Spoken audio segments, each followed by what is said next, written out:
Ndugu zangu katika imani, leo katika dunia tunayoishi, watu wako safarini, yaani watu kwa kuzingatia dini zao wako safarini. Dunia nzima kuna watu ambao almuslimun almutamassikun bima kana alayhi an-nabiy alayhi salatu wassalam was-sahabatu wat-tabi'un. Kuna Waislamu ambao au watu wa Uislamu ambao wameshikamana na ule Uislamu aliokuwa nao Mtume sallallahu alayhi wa alihi wasallam na masahaba zake na wale watu wema waliotangulia.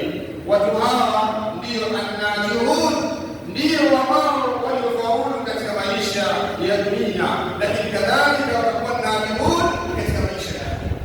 Kwa hivyo wewe Muislamu ufanye bidii, uwe katika kundi hili, kundi ambalo linashikamana na ule Uislamu wa sawasawa aliokuwa nao Mtume Muhammad sallallahu alaihi wasallam. Alafu na watu za kundi ya pili ni watu ambao yatasikuna bila Uislamu, watu wanasibisha na Uislamu, lakini Uislamu wao, mfumo wao wa dini unaendana tofauti na ule ambao alifundisha Mtume sallallahu alaihi wasallam. Watu hawa wako katika hatari ikiwa watakutana na Mola wao subhanahu wa ta'ala wakiwa katika hali kama hii. Na kundi la tatu ni watu ambao al-yahudu wal nasara au ahlul kitab, wale watu ambao katika Mayahudi na Manasara, hawa hawalikania na tunawaambia warejee kwa Allah subhanahu wa ta'ala, waachane na ibada hizo, waachane na dini hiyo, kwa sababu Mtume sallallahu alaihi wasallam yeye aliletwa ndio mtume wa mwisho. Hakuna dini yoyote ambayo itakayokuwa inafanya kazi mbele ya Mtume Muhammad sallallahu alaihi wasallam. Lakini sampuli ya nne ni watu ambao malahida, al-kuffar, al-falasifa, ad-dahriyun alladhina la yu'minuna billah wa hum bil akhirati hum kafirun. Hii ni kundi la nne ambalo ni watu makafiri ambao hawaamini chochote kuhusu dini. Wao wanasema haya maisha ya dunia ni maisha tu, watu wakishakufa ndio hivyo. Ndugu yangu Muislamu, na kundi hili ila mulhidun, falasifa, dahriyun ni kundi ambalo linakuwa siku hadi siku kutokana na kutoshikamana na mafundisho ya dini ambayo alikuja nayo Mtume sallallahu alaihi wasallam. Leo tutakuta vijana wa Kristo, vijana wa Kiislamu wengi wanaingizwa katika kundi hili, na ndio maana kufuatilia katika mitandao ya kijamii inapotokea mjadala wa kidini, ukitazama zile comments au maoni ya vijana wengi ambao wanaeleza kuhusu dini, ndio utajua ni namna gani makafiri hao mulhidun, falasifa ambao wamefanikiwa kiasi kikubwa. Kuna watu wanaamini kwamba dini ya Uislamu imeletwa na Waarabu, Ukristo umeletwa na wazungu. Sisi Afrika tuna mfumo wetu wa maisha, usigombane kwa sababu tamaduni za watu. Neno hili, msamiati huu ni moja katika mustalahati za mulhidun, moja katika matumizi yenye kuonyesha mtu ambaye ni mpagani anaanza taratibu, bali kuna watu washafungua mpaka peji mpaka kurasa katika mitandao ya kijamii yaumuna nasa ila jihad, wanawalingania watu kurudi kutoka katika dini zao na kuishi maisha ambayo ni yasiyokuwa na dini. Wewe ambaye Allah subhanahu wa ta'ala amekuchagua kuwa ni Muislamu, hii ni neema miongoni mwa neema kubwa ambazo Allah subhanahu wa ta'ala amewapa watu wengi. Leo unaweza kwenda katika miji ya India au ya bara la Asia, ndio bara inaongoza kuwa na dini nyingi. Utakuta mtu ni daktari mzuri ambaye anaweza kutoa moyo wa mwanadamu akaubadilisha kila kitu akiweza, lakini ikifika wakati wa ibada ya huduma al-baqara wanapenda kuabudu ng'ombe, bali hawali ng'ombe, wanaona ng'ombe ndio mola wao, kwa sababu watu hao wamejua neema ya Uislamu. Ndugu yangu katika imani, neema ya Uislamu, kisha Allah subhanahu wa ta'ala baada ya Uislamu akakuneemesha wewe kuwa na neema ya sunna, neema ya kufuata mafundisho ya Mtume sallallahu alaihi wasallam na masahaba.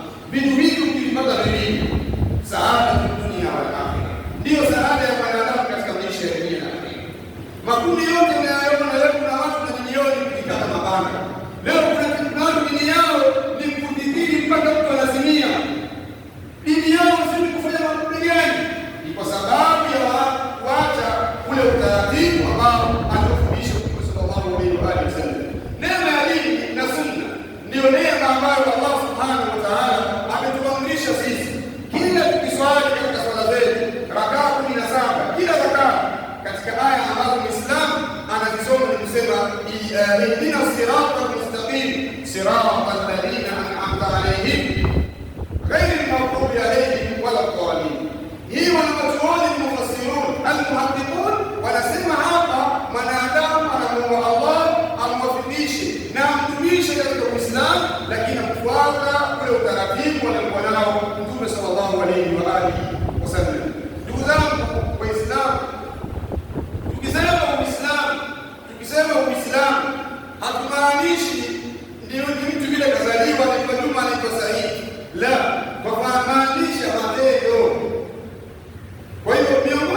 na kujenga mbali na matendo ya kishirikina na watu ambao ni washirikina. Kwa hivyo ili mtu Uislamu wake ukamilike, ni lazima awe ni mtu anatekeleza mafundisho ya dini, na miongoni mwa faraidhi dini ni as-salawatu al-khams. Miongoni mwa vitu ambavyo vinaeleza Uislamu wa mtu ni swala tano. Ikiwa wewe ni Muislamu kisha utekeleze ibada ya swala tano, Uislamu wako uko wapi? Wewe Muislamu aina gani? Lakini kadhalika katika alama ambayo yaonyesha Uislamu mzuri wa mtu ni al-bughd wal bara'at min madahir ash-shirk, ni mtu kukaa mbali na mionekano ya kishirikina. Ndugu zangu Waislamu, Uislamu ni neema, na Allah subhanahu wa ta'ala ametaka kwamba dini ya Uislamu ndiyo ile mfumo wa maisha katika maisha ya wanadamu. Hakuna dini nyingine, hakuna mfumo mwingine ambao unaweza kukatosheleza nchi yoyote, jamii yoyote, sehemu yoyote, sawa zote isipokuwa ni Uislamu. Angalia sheria hizi ambazo alizokuja nazo Mtume sallallahu alaihi wasallam. Sasa hivi tuko mwaka 1446. Sheria ni hiyo hiyo. Ukienda China unaswali kama Ijumaa kama kuswali hivyo. Ukienda Ulaya, ukienda Australia, ukienda Brazil, wote kwa sababu sheria tunaamini kwamba arsalnaka illa rahmatan lil alamin.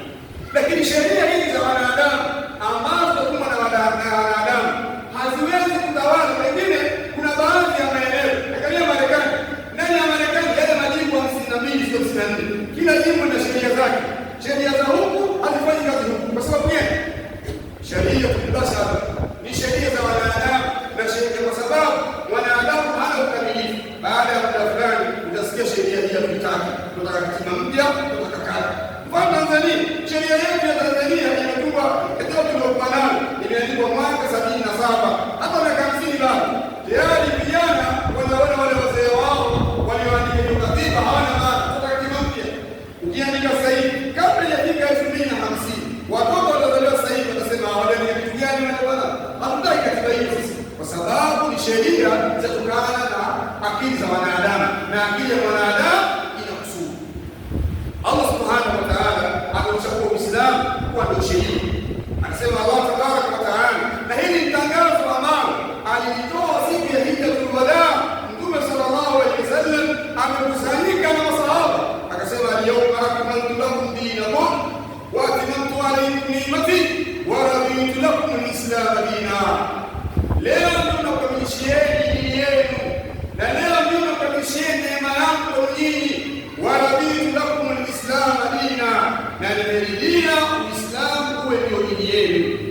Ukitaka ustaarabu, huwezi kupata ustaarabu nje ya Uislamu.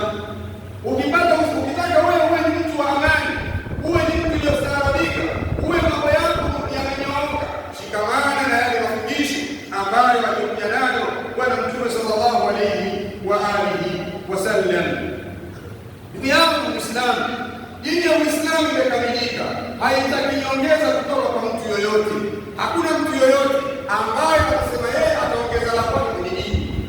Muislamu wajibu wake ni kufuata, na ndio maana Imam Ahmad bin Hanbal al-Shaybani, miongoni mwa wanachuoni wa Ahlusunna wal Jamaa, aliyefariki mwaka wa 241, anasema katika maneno yake akielezea utaratibu ambao Muislamu atawaamini, akasema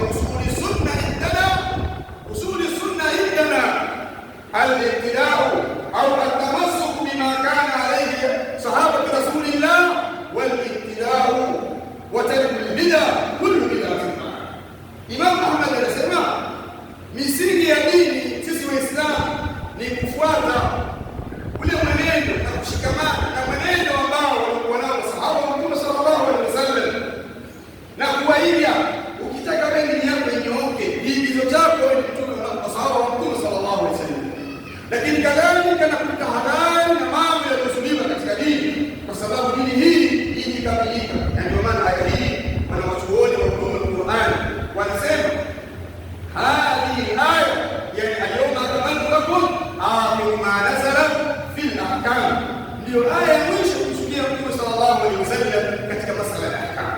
Baada ya kushuka aya hii, Mtume sallallahu alaihi wasallam alikaa siku 11. Masahaba wakati wanasikiliza haya maneno, wakina Umar ibn Khattab walikuwa wanalia kwa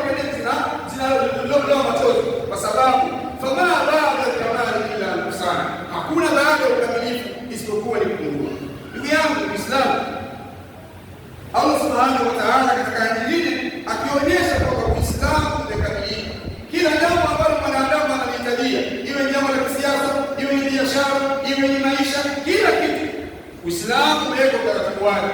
Anasema Allah tabaraka wa taala, wanazzalna alayka alkitab tibyanan likulli shay. Anamwambia Mtume sallallahu alayhi wasallam, wanazzalna alayka alkitab, na tumekushushia wewe Muhammad kitabu tibyanan, inakuwa ni nani kwa ajili ya kubainisha likulli shay, kila kitu ambacho mtu anahitaji kwenye maisha yake, wa huda, na kwamba Qur'an na Sunna ni mwongozo, wa rahmatan, na ni rehema, wa bushra lilmuslimin, na ni bishara njema kwa Uislamu. Al-Imam Sheikh Abdurrahman bin Nasr al-Sa'di katika tafsiri yake nzuri ya Nafi Taysir Karim ar-Rahman fi tafsir kalam al-Mannan, alipokuwa anaitafsiri hii aya akasema maneno yafuatayo. Akasema fi usuli din, Qur'ani na Sunna imebainisha mambo ambayo kwa itikadi, sio usuli din, itikadi. Usiitikadi itikadi ambayo Mtume haijui, Abu Bakar na Umar haijui, Uthman haijui, Ali bin Abi Talib haijui, kwa sababu Qur'ani imebainisha usuli din. Kisha akasema usuli din wa furu'i kadhalika na furu' din wa fi ahkam din wa fi ahkam ad-darain, lakini kadhalika imebainisha hukumu za duniani na akhera. Haya ni maneno ambayo anayataja Imam Abdurrahman bin Nasr al-Sa'di, akaendelea kusema wa kullu ma yahtaju ilayhi al-ibad, na yote ambayo anayahitajia mwanadamu katika maisha yake. Usije ukajidanganya Muislamu, umefungua duka lako, umefungua kampuni yako, watu wanafanya kilimo, unasema au dini hamna, dini kwa msikitini, utakuwa unajidanganya. Hii aya ina kaisome kutoka hapa, kaisome hii aya. Allah subhanahu wa ta'ala anasema amebainisha kila kitu katika dini hii ya Uislamu. Sasa kuna Waislamu leo ambao dini yao iko msikitini, akiwa kwenye biashara yake usiletee dini, akiwa nyumbani kwake usiletee dini, mfumo wake wa maisha anapoongea anaongea kusikia yeye, anasema ni freedom, anasema ni huria kutabiri. Huria kutabiri ni wewe kuamua kunywa chai na sukari au bila sukari, huo ni uhuru binafsi.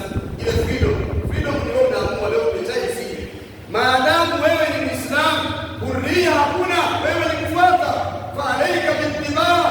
Na ndio maana Allah subhanahu wa ta'ala akielezea sifa za wacha Mungu na watu wema akasema, fala wa rabbika la yu'minun hatta yuhaqqimuka fima shajara bainahum thumma la yajidu fi anfusihim harajan mimma qadaita wa yusallimu taslima.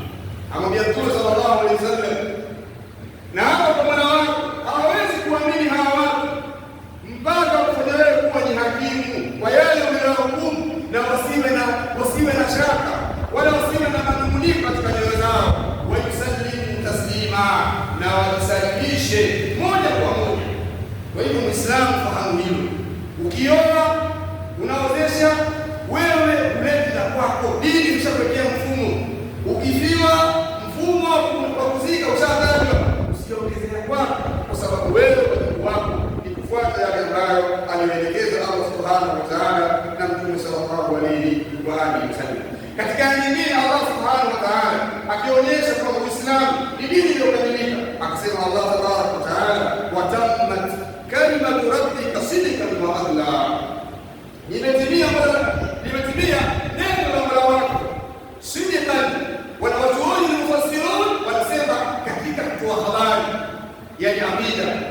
Qur'ani inaeleza huko nyuma kulikuwa kuna nini, mwanadamu alitokea wapi, dunia hii ilitokea wapi, masiri ya mwanadamu baada ya maisha dunia, anakwenda wapi, anakwenda akhera kuna nini, baada ya kwenda maisha yatakuwa. Yote haya yameelezwa kwenye Qur'ani na sunna sahihi za Mtume sallallahu alaihi wasallam. Wa adlan na wanachuoni mufassirun wakasema ni al-ahkam al-awamir wan-nawahi. Uislamu sheria zake sheria adila, sheria za kiadilifu. Ukiona jambo lolote ambalo wewe Allah subhanahu wa ta'ala, Mtume sallallahu alayhi wasallam amekuamrisha, juu ya jambo hilo na manufaa kwa wewe. Ukiona jambo lolote ambalo Allah tabaraka wa ta'ala au Mtume sallallahu alayhi wasallam amekataza, jambo hilo na madhara yake, ila madhara, kwa sababu al-aqrib yadur ma al-qadar wujudan wa adaman. aqul ma tasma'un fastaghfirullah li wa lakum ولجميع المسلمين والمسلمات فاستغفروه من كل ذنب وتوبوا اليه انه هو الغفور الرحيم.